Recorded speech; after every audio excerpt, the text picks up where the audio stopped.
Cockroach জনতা party আৰু সোনাম ৱাংচুক তেখেতসকলে যি প্ৰতিবাদী কাৰ্যসূচীত অংশগ্ৰহণ কৰিছে সেই কাৰ্যসূচীত অসমৰ পৰা আমি সমৰ্থন দিবৰ কাৰণে আৰু এই বিষয়টোৰ প্ৰতি আমাৰ পূৰ্ণ সমৰ্থন আগবঢ়াই অসম জাতীয় পৰিষদে আহি এই প্ৰতিবাদী কাৰ্যসূচীত আমি অংশগ্ৰহণ কৰিছো আৰু ইতিমধ্যে আমাৰ জাতীয় যুৱ শক্তিয়ে 2টা দিনৰ আগত তেখেতসকলে এই কাৰ্যসূচীত অংশগ্ৰহণ কৰিছে। সমগ্ৰ দেশৰ শিক্ষা ব্যৱস্থাৰ যিটো অৱস্থা বিশেষকে শেহতীয়াকে নিটৰ কুৱেশ্যন পেপাৰ প্ৰশ্ন কাকত ফাদিল হোৱাৰ পাছত সমগ্ৰ দেশত হতাশা শিক্ষা ব্যৱস্থাৰ এই ভয়ংকৰ স্বৰূপ দেখাৰ পাছত আমাৰ 20 গৰাকী ছাত্ৰ ছাত্ৰীয়ে তেওঁলোকে জীৱন বলিদান দিব লগা হ'ল, তেওঁলোকে আত্মহত্যাৰ পথলৈ গুচি যাব লগা হ'ল। 20 গৰাকী কেৱল মাত্ৰ আমাৰ হাতত হিচাপ থকাহে ছাত্ৰ ছাত্ৰী। 87 বাৰ মুঠতে কুৱেশ্যন পেপাৰ ফাদিল হৈছে, প্ৰশ্ন কাকত ফাদিল হৈছে। 148 বাৰ বিভিন্ন প্ৰশ্ন কাকত বা পৰীক্ষাক লৈ বিভিন্ন কেলেংকাৰী ফ্ৰড বিভিন্ন ধৰণৰ ঘটনা সংঘটিত হৈছে। এইটো অত্যন্ত ভয়ংকৰ পৰিৱেশ আৰু পৰিস্থিতি। এখন দেশৰ ভৱিষ্যত, এখন দেশৰ সমাজ,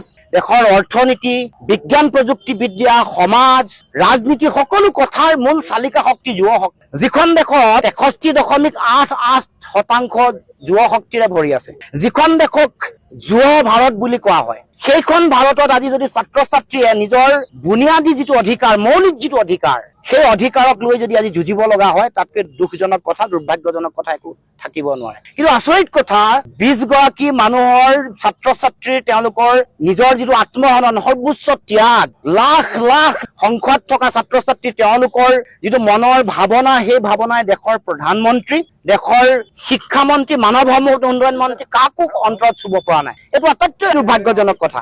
কাৰণ সকলোৰে এটাই কথা যে নিটৰ প্ৰশ্ন কাকত ফাদিল হোৱাৰ পাছত যিগৰাকী শিক্ষামন্ত্ৰী আছে তেওঁ পদত্যাগ কৰিব লাগে, NTA সম্পূৰ্ণৰূপে বেন কৰিব লাগে আৰু গোটেই প্ৰক্ৰিয়াটো জুডিচিয়েল এনকুৱাৰী এটা কৰি ইয়াৰ লগত জড়িত হৈ থকা যি ব্যক্তি আছে তেওঁলোকক কঠোৰৰ পৰা কঠোৰতম শাস্তি বিহিব লাগে। এই কথা আমি সকলোৱে জানো যে দেশত শিক্ষা ব্যৱস্থাই ভয়ংকৰ ৰূপ ধাৰণ কৰিছে, ৰাজনীতিকৰণ চলিছে, তাৰ লগে লগে বিভিন্ন ধৰণৰ গুণগত শিক্ষাৰ যিটো মানদণ্ড সেইটো দিনে দিনে কমিছে, কাৰণ নিযুক্তিত কম্প্ৰমাইজ কৰা হৈছে, আপোচ কৰা হৈছে, পলিটিকেল এপইণ্টমেণ্ট, ৰাজনৈতিক নিযুক্তি দিয়া হৈছে। তাৰ লগে লগে যিটো মৌলিক প্ৰয়োজনীয়তা, আন্তঃগাঁথনিৰ অৱস্থা, শিক্ষক আৰু ছাত্ৰ ছাত্ৰীৰ ৰেচিঅ' যিটো মেইনটেইন হ'ব লাগে, লগে লগে ডিজিটেল ক্লাছৰুম, ডিজিটেল পুথিভঁৰাল, মৌলিক যিবোৰ ব্যৱস্থা সমগ্ৰ পৃথিৱীত যুঁজিবৰ কাৰণে, ক্ৰিয়েটিভ ল'ৰা ছোৱালী সৃষ্টিৰ কাৰণে, বিজ্ঞান প্ৰযুক্তিবিদ্যাত নতুন নতুন সৃষ্টিৰ কাৰণে, ভাৰতবৰ্ষৰ সমাজ আৰু সভ্যতা নতুন ৰূপত নিৰ্মাণ কৰিবৰ কাৰণে, শিক্ষাক নতুন ৰূপত গঢ়িবৰ কাৰণে যিটো দায়িত্ব, সেই দায়িত্ব পালন নকৰি